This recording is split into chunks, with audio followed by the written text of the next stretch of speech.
Kiongozi wa upinzani nchini Afrika Kusini Julius Malema amehukumiwa kifungo cha miaka 5 jela baada ya kupatikana na hatia ya kumiliki silaha kinyume cha sheria na kuifyatua hadharani.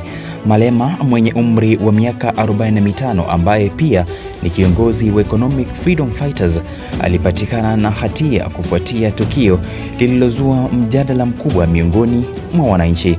Mahakama inasema kuwa alimiliki silaha bila kibali halali na kaifyatua wakati wa hafla ya umma, kitendo ambacho upande wa mashtaka ulisema kilihatarisha usalama wa watu.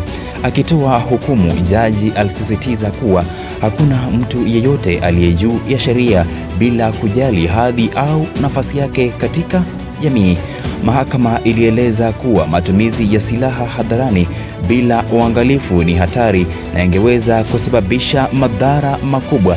Malema ambaye anajulikana kwa msimamo wake mkali wa kisiasa amejijengea umaarufu kwa kuikosoa serikali na kutetea mageuzi ya kiuchumi.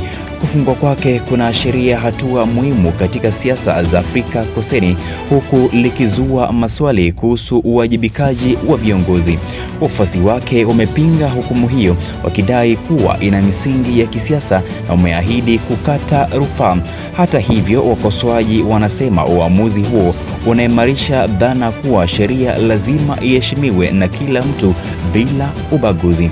Wataalamu wa sheria wanabaini kuwa kuna uwezekano mkubwa Malema atakata rufaa dhidi ya hukumu hiyo, hatua ambayo inaweza kuendeleza mchakato wa kisheria kwa muda mrefu zaidi.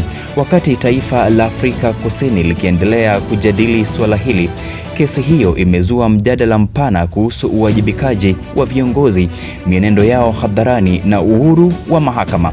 Nikiripotia Dira ya Kibo, mimi ni Glenishas Kubasu.